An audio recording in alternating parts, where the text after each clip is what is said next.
நண்பர்களே வணக்கம். நம்ம ஏற்கனவே நம்ம கரும்பு காட்டுக்குள்ளே கொம்பு தேன் எப்படி இருக்கும் அப்படிங்கிறத பார்த்தோம். இப்போது அடுக்கு தேன் எடுக்க போகிறோம். அது எப்படி எடுக்கிறோம், எப்படி இருக்கும் அப்படிங்கிறத நம்ம நேயர்கள் பார்த்து தெரிஞ்சுக்கணுன்றதுக்காக தான் இந்த பதிவு.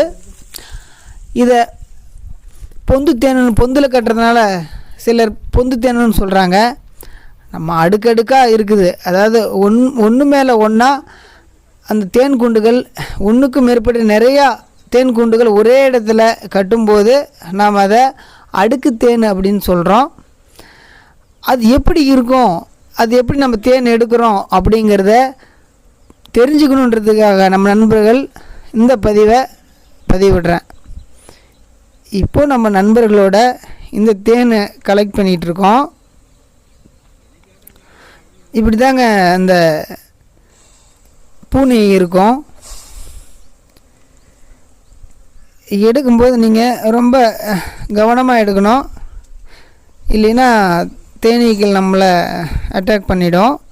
நண்பர் சரவணன் தேன் எப்படி சேகரிக்கிறாருன்னு பார்க்குறீங்க. இப்போ பூ எடையும் எப்படி சாப்பிட்றாருன்னு பாருங்கள். பாருங்க, பூ எடைக்கு அந்த புழுவெல்லாம் அப்படியே சாப்பிட்றாரு பாருங்க. என்ன மனுஷன் அவர், அதிசய மனுஷன்னு சொல்லுவாங்க, காட்டு மனுஷன் அவர். பாருங்கள் அப்படியே இந்த பாருங்கள் புழுவாக இருக்குது பாருங்கள். இதெல்லாம் எடுத்து அப்படியே கட்டிச்சு சாப்பிட்றாருங்க.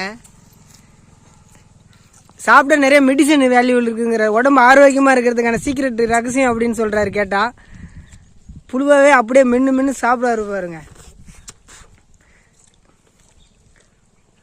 இந்த புழுவுலையும் நிறைய மெடிசன் இருக்குங்க. எங்கள் தாத்தா கூட சொல்லியிருக்காங்க, சின்ன வயசில் அந்த புழு சாப்பிட்டா இடுப்பு வலி வராது, குறுக்கு வலி வராது அப்படின்னு சொல்லுவாங்க.